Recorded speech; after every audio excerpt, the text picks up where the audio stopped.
Mother's Welfare and Family Development. Pamilyar na sa atin ang mga katagang family is the basic unit of the society. Dahil ang pamilya ang pinakamaliit na komunidad na kadalasang binubuo ng tatay, nanay at mga anak. Ngunit ang maliit na komunidad na ito ay nagsisilbing pundasyon ng isang maayos o magulong lipunan, sapagkat malaki ang impluwensya ng pamilya sa paghubog ng kultura ng kabutihang asal, disiplina, pagmamalasakit sa bayan at takot sa Diyos. Kadalasan, nadadala ng isang bata sa kanyang paglaki ang bawat karanasang pumanday ng kanyang pagkatao sa loob ng tahanan. Kaya bilang pagkilala ng lokal na pamahalaan sa kahalagahan ng pagbuo ng pamilya, ay naging bahagi ng programa ng Municipal Civil Registrar Office ang pagsasagawa ng civil wedding. Batay sa datos mula Hulyo 2025 ay may 9 na pares na ikinasal sa loob ng regular na schedule sa ating pamahalaang bayan at 30 pares naman sa pamamagitan ng kasalang bayan. Nagtala rin ng 178 individual ang nagparehistro ng kapanganakan at 61 rito ang nabigyan ng libreng PSA-issued birth certificate sa ilalim ng Birth Registration Assistance Project na programa ng Philippine Statistics Authority sa pakikipag-ugnayan ng ating lokal na pamahalaan. Ngayon din, nakapagkaloob sa 51 individual ng libreng birth certificate sa ginanap na Civil Registration Month. Sa patuloy na pakikipagtulungan ng Municipal Civil Registrar Office sa Philippine Statistics Authority, ay nakapagparehistro rin ng 28,708 individual na nais kumuha ng National ID. 740 rito ay nagparehistro lamang nitong Hulyo 2025 hanggang Hulyo 2026. Na binubuo ng mga indigenous people o mga katutubo, senior citizens at mga bata. Ito ay para maitala ang bawat miyembro ng pamilyang Dingalenyo sa pambansang talaan. Mahalaga po ang pagpaparehistro at pagkuha ng National ID sapagkat ito na rin ang nagiging batayan ng iba't ibang ahensya ng pamahalaan sa pagkakakilanlan ng isang mamamayan, lalo't higit sa pagbibigay ng tulong mula sa pamahalaan. Bakit nga ba mahalaga ang ina ng tahanan?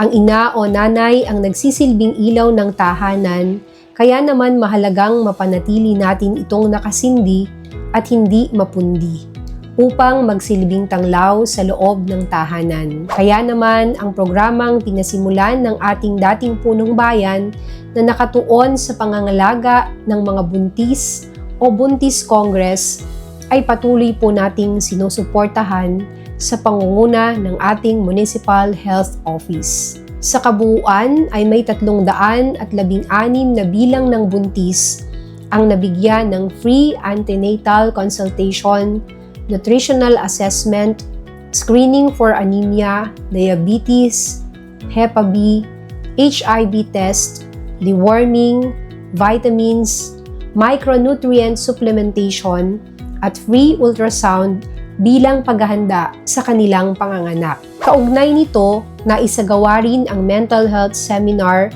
para sa 350 nanay sapagkat may mga ina, lalo't higit ang kapapanganak ay maaring dumaan sa postpartum stage na maaring magkaroon ng labis na depresyon at nagiging sanhi ng pagkasawi. Kaya naman mahalagang mabigyan ng pansin ang kalusugan ng kaisipan ng ating mga ina sapagkat sila ay nagsisilbing gabay na kumakalinga at nag-aaruga sa kanilang pamilya. Subalit noong ika-21 ng Marso taong kasalukuyan, nakapagtala ang ating bayan ng isang insidente ng maternal death o pagkamatay ng isang ina sa kaniyang panganganak. Bagamat nakalulungkot para sa sektor pangkalusugan, ay hindi natin ninais na ito ay mangyari. Ang insidenteng ito ay naging batayan upang higit na mapabuti ang pagbibigay pansin sa medical protocols upang maging episyente ang pagtingin sa kondisyon ng mga pasyente hanggang sa proseso ng referral o paglilipat sa ibang ospital. Sa kabila nito, mataas po ang ating kumpiyansa na ang mga pangunahing serbisyong pangkalusugan ay maayos na naipagkakaloob sa ating mga kababayang Dingalenyo. Kabilang na po ang mga libreng gamot, libreng serbisyo ng ambulansya, at maging pinansyal na tulong sa mga pasyente. Bahagi pa rin ng programa ng ating Municipal Health Office ang matiyak na ligtas at malusog ang sanggol sa loob ng programang First 1,000 Days matapos manganak ang isang ina. Dito binibigyan ng libreng bakuna, bitamina at regular na pagbisita ng barangay health workers at barangay nutrition scholars ang mga sanggol sa mga tahanan upang timbangin at i-monitor ang kanilang paglaki. Gayon din, ang nutrisyong dapat ibinibigay hanggang ang sanggol ay maging ganap na bata at maipasok sa Child Development Center. Sa bahagi naman ng pag-unlad ng serbisyo, ipinatupad ang electronic medical records sa Dingalan Rural Health Unit upang higit na mapabilis, maayos at ligtas ang pag-access sa record ng mga pasyente. Sa pakikipagtulungan din sa Department of Health ay tumanggap ng mahigit 2 milyong pisong halaga ng mga kagamitang medikal ang Dingalan Rural Health Unit sa ilalim ng Health Facilities Enhancement Program, na ipagkaloob din sa ating lokal na pamahalaan sa pamamagitan ng Dingalan Rural Health Unit ang license to operate bilang drugstore sa ating butika ng Dingalan, ng Food and Drug Administration bilang isa sa mga proseso upang ganap na maisakatuparan ang pagkakaroon ng mas malaking butika na magkakaloob ng libreng gamot para sa ating mga kababayan. Sa pamamagitan naman ng ating Municipal Nutrition Action Office, ay nabigyan ng food supplement ang ating 19 na daycare centers at regular na feeding program sa pagsubaybay naman ng ating Municipal Social Welfare and Development. Ayon nga sa kasabihan, it takes a whole nation to raise a child dahil napakahalaga na maibigay ng buo at ganap ang pangunahing pangangailangan ng mga bata. Dahil sa mahusay na pagtupad sa tungkulin ng ating Municipal Nutrition Office, katuwang ang ating Municipal Health Office, ay tumanggap ito ng mga pagkilala. Ilan dito ang mga sumusunod: Provincial First Place Outstanding Municipal Nutrition Action Officer, Second Place Outstanding Municipal Nutrition Council, Fourth Runner-Up Regional Outstanding Municipal Action Officer, Provincial Green Banner Seal of Compliance, Gawad Kalilaya at Outstanding Implementer of Universal Healthcare. Sa larangan naman ng pagkatuto, ang pagbasa at komprehensyon ang pinakapangunahing kakayahan na maaring matutuhan at maging sandata ng bawat batang Dingalenyo sa pagpapahayag at pakikipagtalastasan.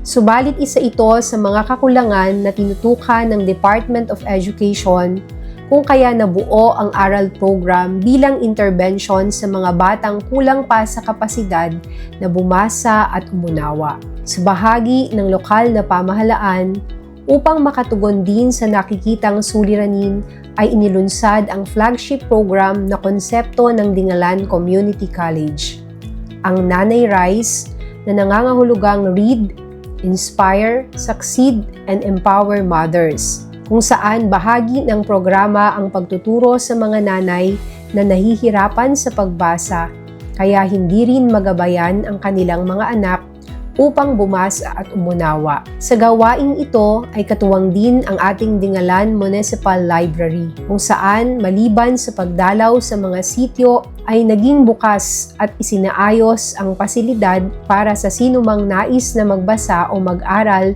sa loob ng pambayang aklatan.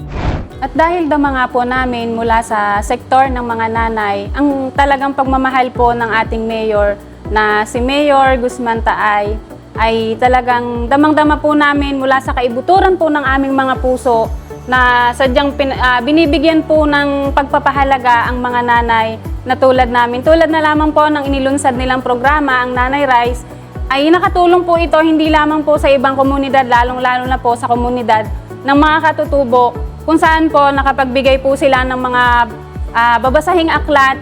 Nagturo po sila sa mga nanay na kung saan hindi po sila marunong magbasa. Dito po ay hinihikayat ang mga nanay na matutong magbasa at maipamana pa po sa kanilang mga anak at para po maging aktibo po sila sa kanilang pamilya. Dahil po ang ibang nanay nga po ay hindi po nabigyan ng pagkakataon na makapag-aral, kaya po inilunsad po ng ating mayor ang programang ito para po sa mga nanay. Tulad ko po, isa po akong ina na estudyante po ng DCC. Ako po ay nabigyan niya ng pagkakataon na makapag-aral at ngayon po ako po ay third year college. At lubos po ako nagpapasalamat kay Mayor dahil kahit po isa akong katutubo, ako po ay binigyan niya ng pansin para po makapag-aral sa DCC. At lubos po ako nagpapasalamat kay Mayor dahil nagkaroon po tayo ng Mayor sa bayan ng Dingalan na ngayon lang po natin naramdaman ang tunay na pagmamahal. Dahil damako na bilang isang nanay ng tahanan at ina ng bayan na ang pagpapalakas at paggabay sa mga kababaihan ay pagpapadama ng pag-aaruga na siyang kanlungan ng bawat pamilya. Sa pamamagitan naman ng ating Municipal Social Welfare and Development ay inilunsad ang Abakada o Aksyon para sa Bata, Bigyang Kalinga at Dangal. Bahagi ng gawain ang pagbisita sa mga paaralan, sityo at mga barangay, katuwang ang iba pang ahensya gaya ng Philippine National Police upang ipaliwanag ang Child Protection Policy hinggil sa proseso at karapatan ng mga bata laban sa mga uri ng pang-aabuso gaya ng bullying, rape at pananakit.